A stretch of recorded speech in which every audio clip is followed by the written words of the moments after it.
One Piece live action season 2 has recently come out. I'm not exactly timely, but I'm sure plenty of people are still watching it. I doubt everybody binged it in the first week, but this is still later than I would have liked to have this video out. So I apologize for that, but hey, I'm talking about it now. This series is actually kind of a miracle.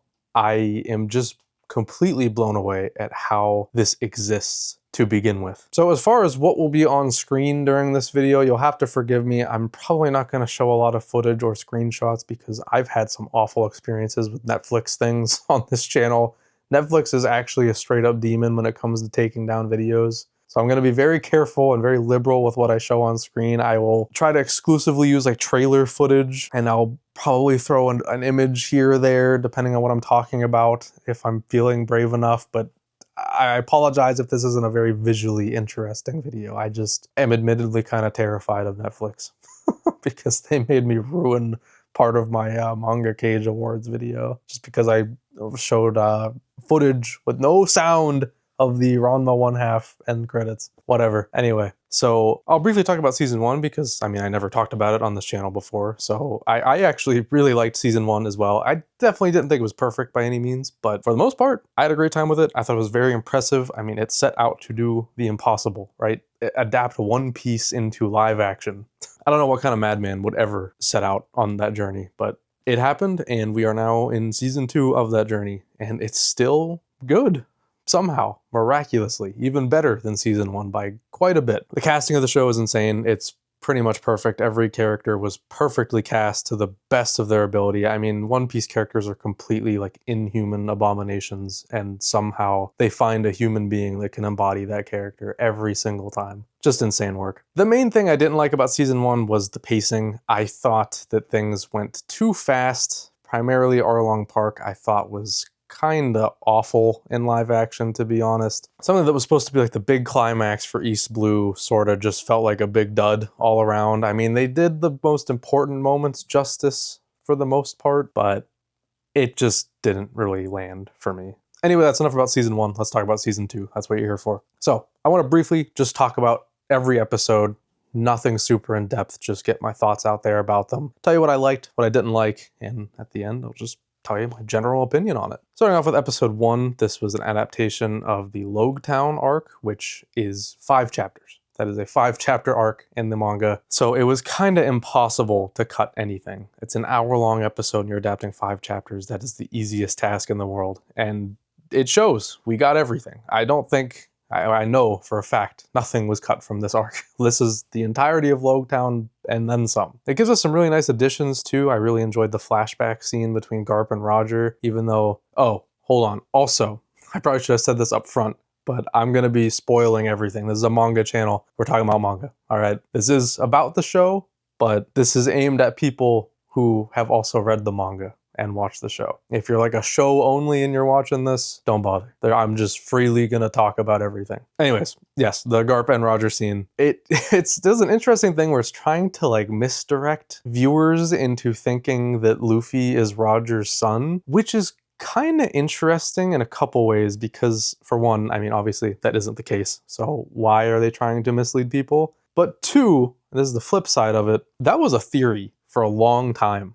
I don't know if you guys are like One Piece OGs, but back in the day before that was actually a thing that was revealed, like Ace was, you know, Roger's son, tons of people thought that Roger was Luffy's dad. So many. It just seemed kind of like obvious. Like it was, that was a shonen trope at the time, like big important figure is the main character's dad. It's sort of funny to think of that as a theory now because of how not true that is, but that's because we're like 800 some odd chapters detached from that being a reveal. Maybe not 800, but something like that. In that ballpark, I'm sure. So I like to think that this is kind of their way of emulating that mystique and the mystery behind, like, I don't know, is Luffy Roger's son? And even kind of cementing that later with like the D connection, because live action people, they're not going to have any idea what that means at this point. I mean, we as manga readers don't even know what the D is, but we do know at least that it's not a familial thing. So that was interesting. And beyond that, yeah, I mean, we just have a really cool adaptation of Logetown. There's some cool additions like Bartolomeo, which, you know, on the surface, I feel like that could have been like an eye roll moment, like, oh, we're just putting this character for no reason. But it makes sense.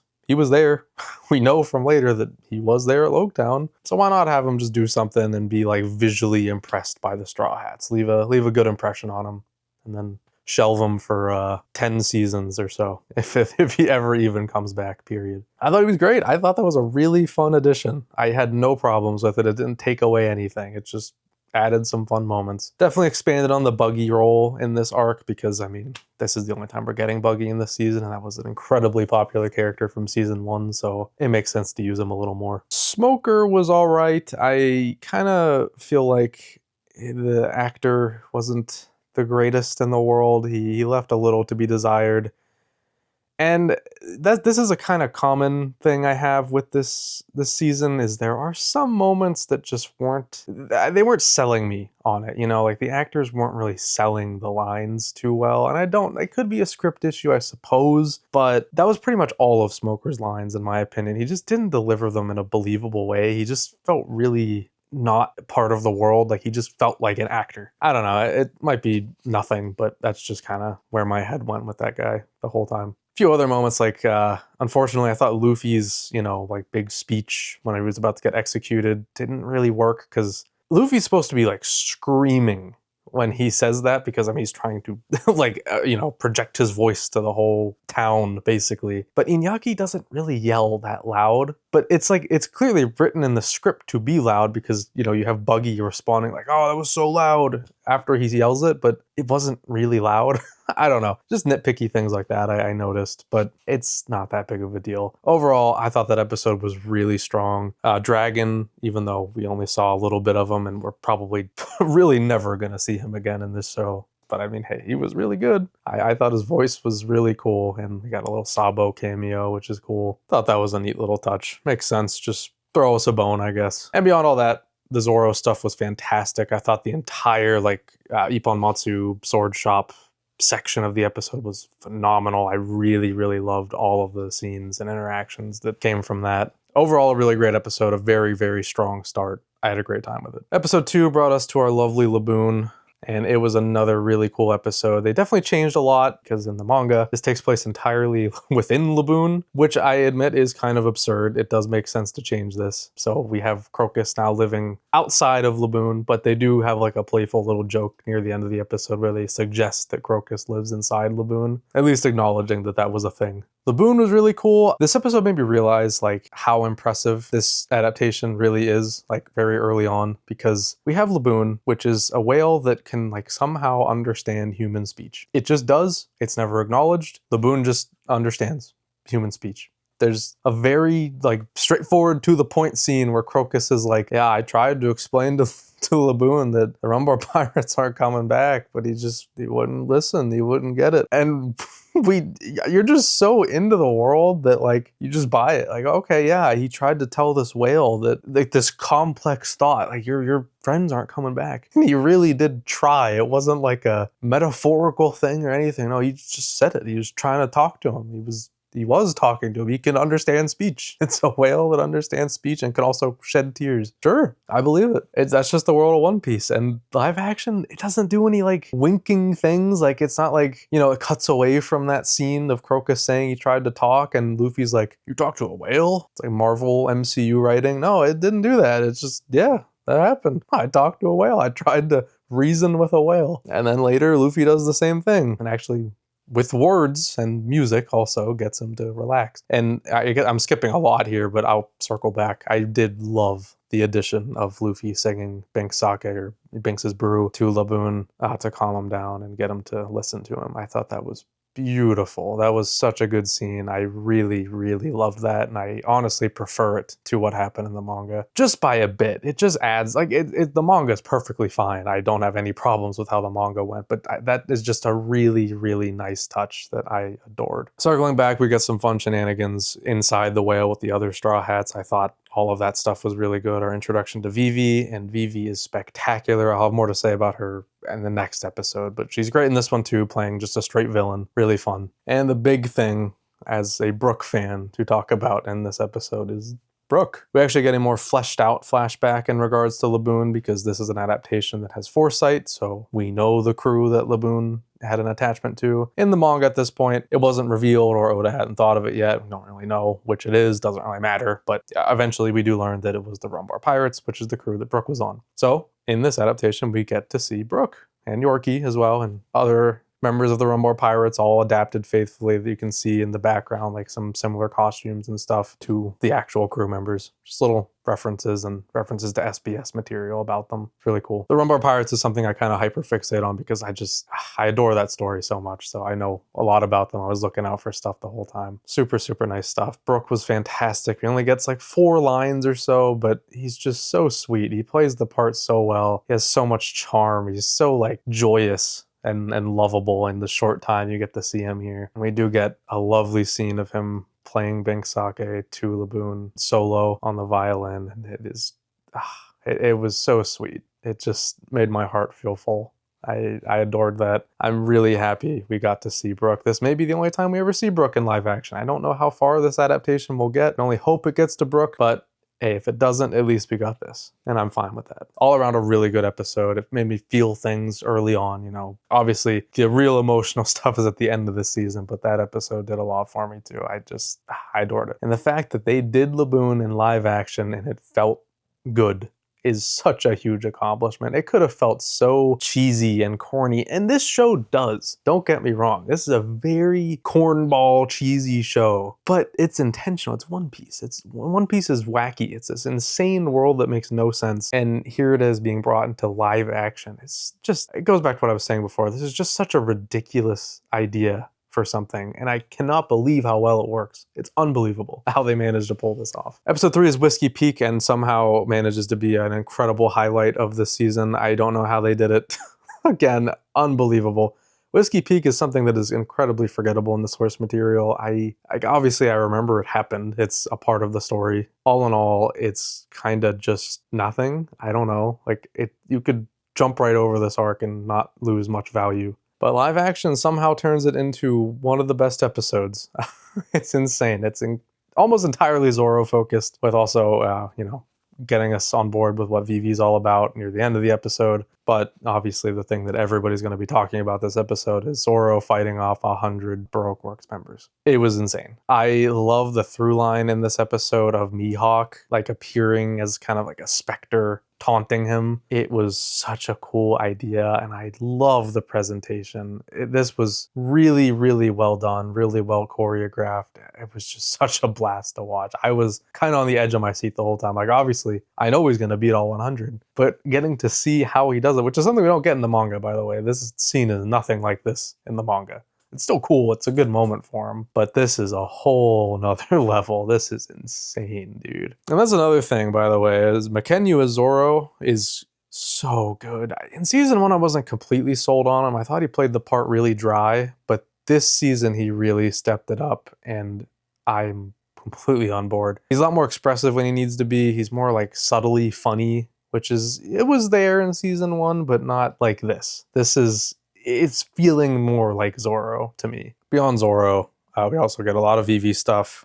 Makes you really endeared to her. And Igaram, I thought was great. It makes me really wonder, are they gonna keep him dead? Because that was a death scene, man. It was in the manga too, but he died on a boat, and it was admittedly more ambiguous. That is something he could have lived in the manga. But here, point blank explosion, they really might just keep him dead. They do a funeral for him in the next episode. Yeah, I don't know. I think they might just keep Igaram dead. It's not like it'll really affect the story in a big way. They could just use his wife to fulfill the same role. But yeah, he was great. Vivi was great. The real Vivi. We got the real Vivi finally here. And man, she plays the part so well. Phenomenal actor. She's one of the highlights of the season easily. She does such a good job playing Vivi. We also get our first look at Robin. Well, not our first look, actually. We actually start the whole show with Robin. It opens with her attacking Marine base. And that was awesome. I forgot to talk about that, but seeing her powers in action was so cool. I love Robin in this. She is perfect. But yeah, we get to see her interact with the Straw Hats for the first time. So cool to know, obviously, what comes with her and seeing them interact early. Completely antagonistic, but I mean, Vivi started that way too, so whatever. Baroque Works, by the way, are all incredible. I love how just unabashedly cartoonish they all are. Their outfits are kept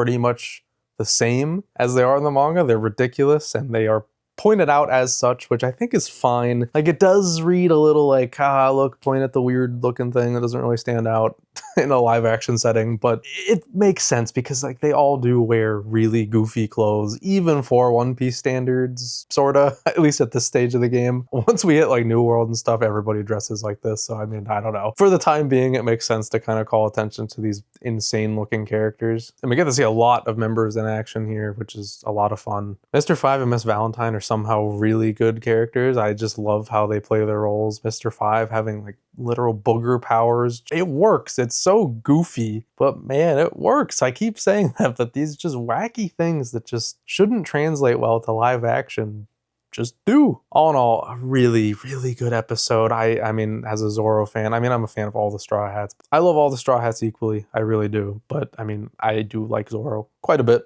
So getting to see him actually take down 100 people, all of them on screen, all played by different people, is so sick. What an incredible accomplishment this was. I thought this was so rad. Episode 4 brings us to Little Garden, which, you know, pretty good. This is definitely the weakest part of this season, but I think it still worked quite a bit. The Giants are really good, although Dory isn't quite as strong as Brogy is. I thought the stronger performance was definitely Brogy by quite a large margin, but Dory was still all right. I'm fine with it. Mr. 3 was fantastic.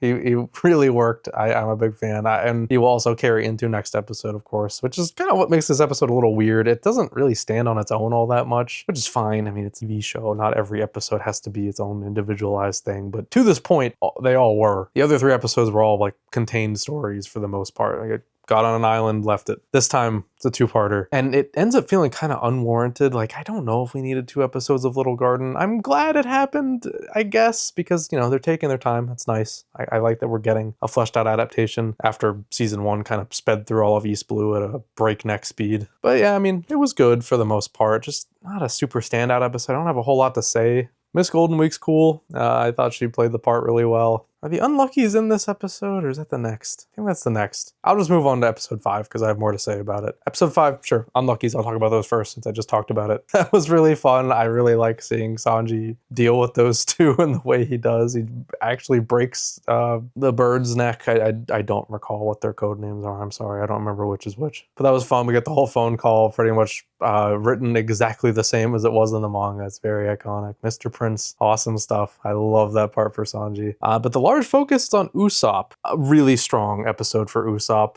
as a whole. I thought Jacob Romero was fantastic as Usopp. I mean, I thought so before too, but he gets to really shine here now. As this season in general, he's a lot more strong of a character. In season 1, he kind of got put on the back seat, didn't really stand out all that much beyond his, Syrup Village episodes. But here, he's a constant presence and you really feel Usopp coming from him now. Like, this is our Usopp, doing a great job. And this episode really highlights that. I mean, he gets his serious moments, he gets to save the day, get his first real legend in the history books. Yeah, just more of the same. I thought the finale of the arc was handled really well, blowing a hole through the big goldfish. Perfect. Thought it was so cool. I was a little disappointed by the presentation of the iconic Zoro doing the pose thing and the wax cake part, because it's presented in a different way. It's more serious here. It's like a stick it to the man, like, if I'm gonna die, I'm gonna do it on my own terms. And in the manga, it's played as a joke. It's a funny comedic moment. Same with the cutting off his legs bit. They do the cutting off the legs bit.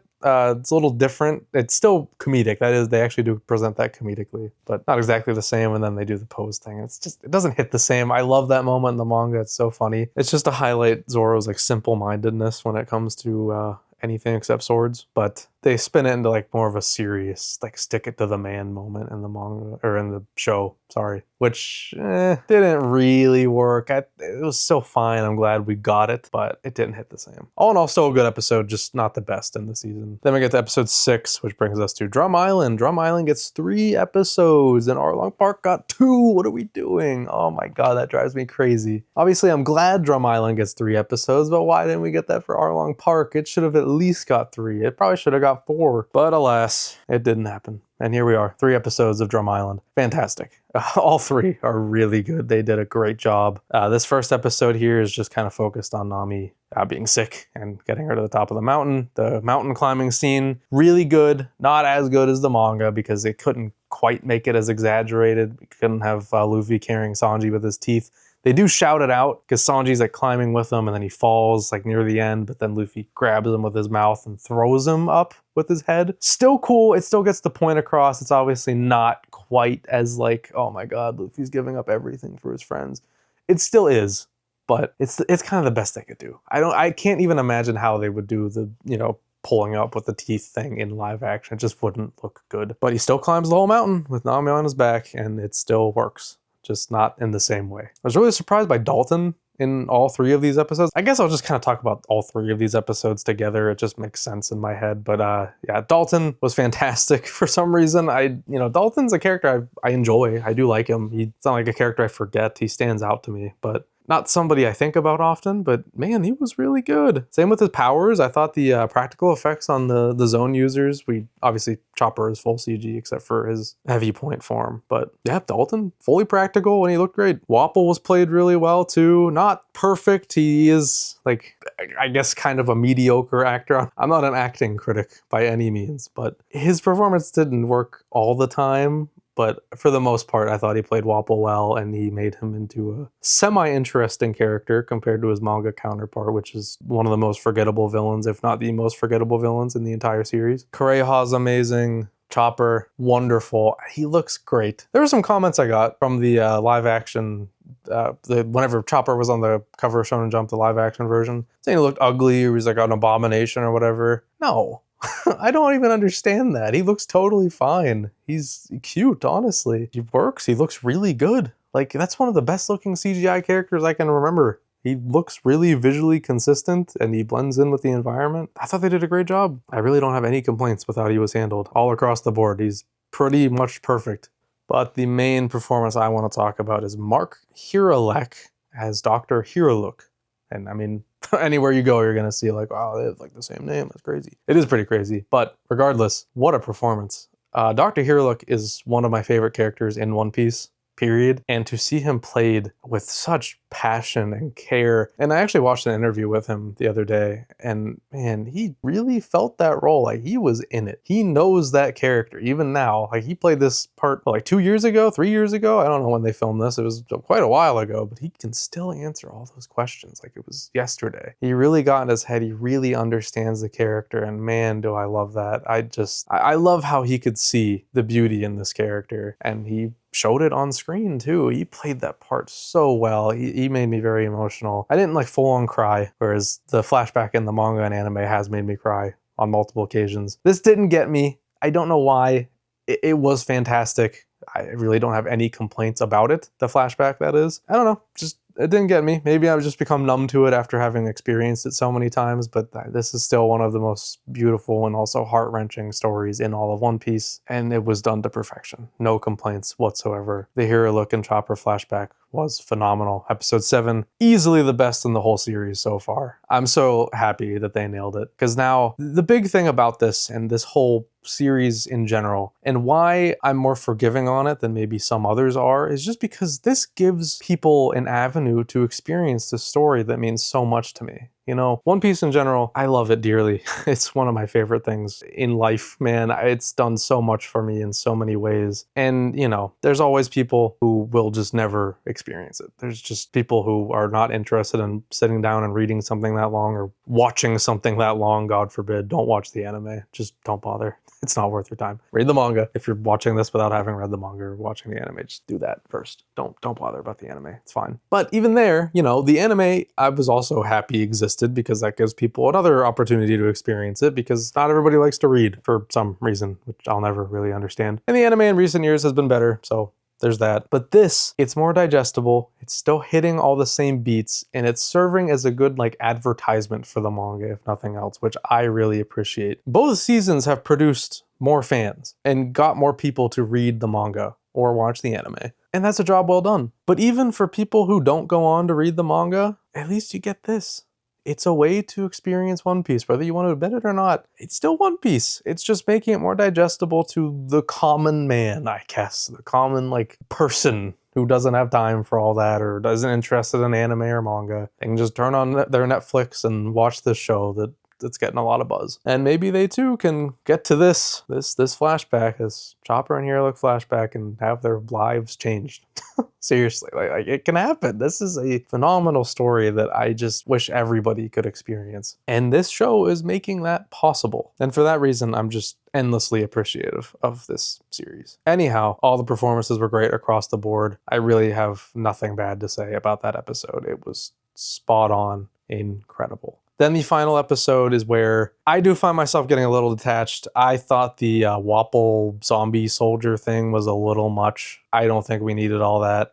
It's just in an effort to, I guess, make the climax of that arc feel more climactic, but not really to my liking. I thought it was just a little much. Just didn't really work for me, unfortunately. But, you know, got some more Zoro and Usopp moments, I suppose. Even Kureha got to shoot a gun right on. And there is a cool scene where Dalton, you know, repeats back when does a man die thing to Kureha, and she goes like, you're not allowed to say that. I like that. That's a nice little moment. Just showing that speech really did affect Dalton to an incredible degree. There's another scene that I really liked with Nami and Sanji, actually, where Sanji opens up about his mom. And to be honest, when that scene first started, I kind of did an eye roll because I could tell where it was going right off the bat. I knew it was going to get to his mom, which is something very far in the future, and it's not something he ever talks about, and for a reason. He doesn't want to bring up his past, but he does here, and I do think it's sweet. I did like it a lot. Like I said, that's what I thought at first, but as the scene progressed and I got to see what it was doing,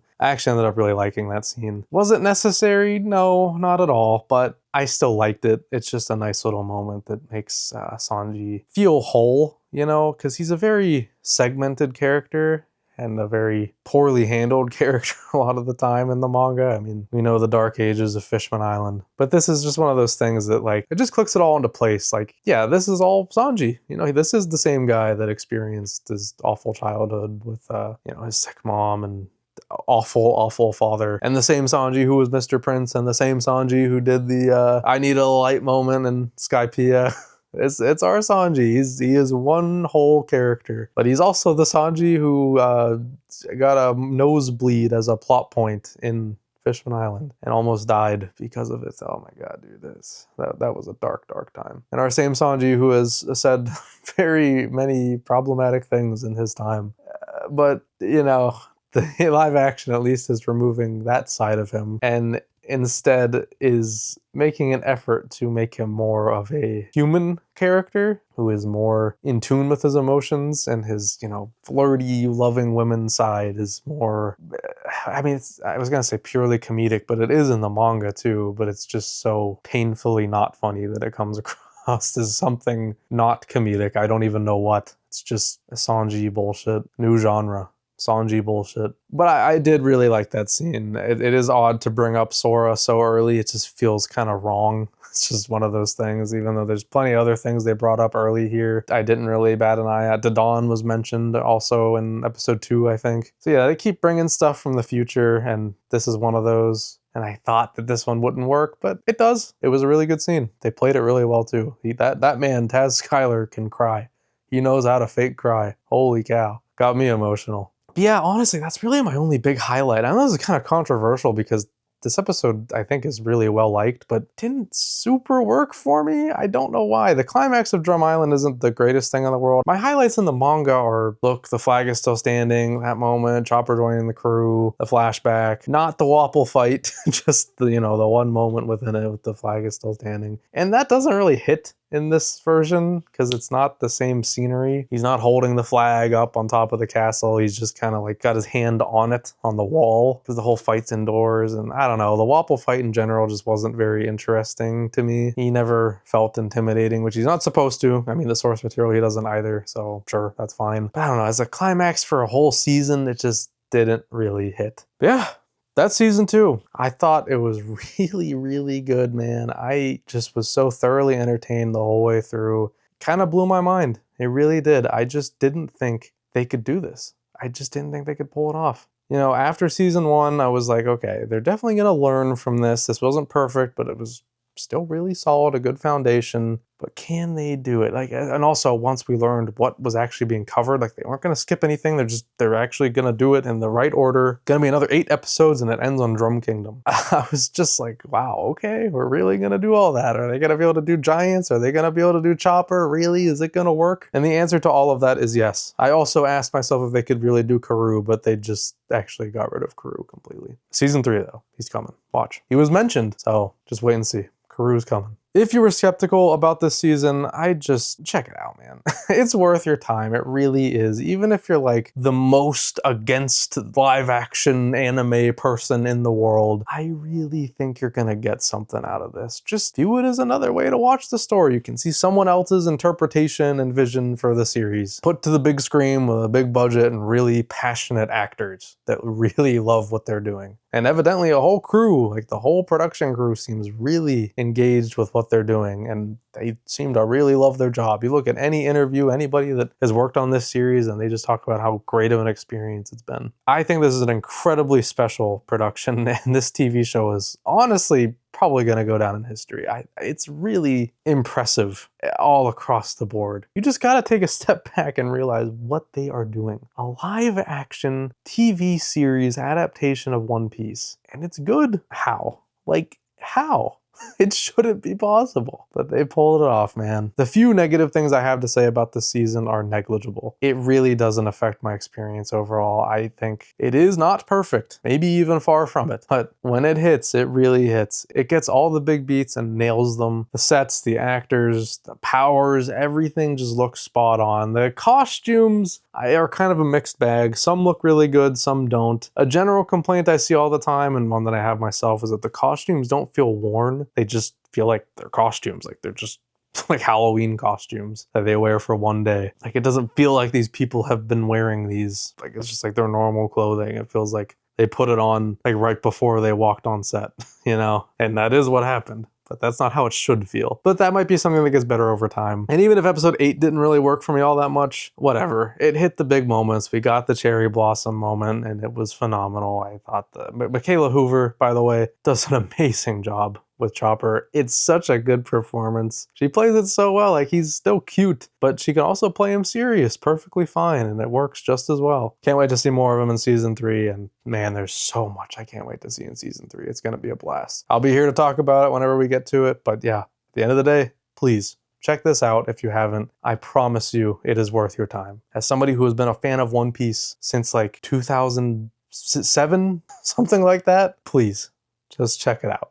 Take my word for it. This series means a lot to me, and I do not feel offended by anything I see in this series, okay? It exists on its own. It's its own thing. This is not harmful to the One Piece we know and love.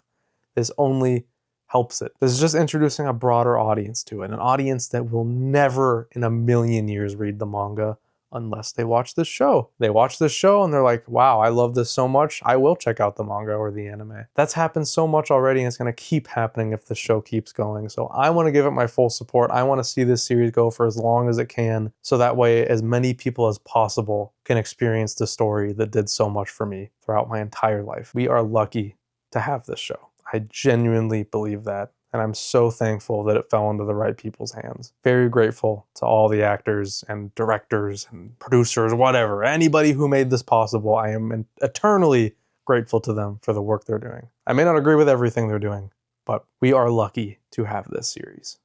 I mean that from the bottom of my heart. Thank you all for watching. Remember to like, subscribe, and comment with your thoughts on One Piece live action season 2. Let me know anything you thought. If you didn't like it, tell me why.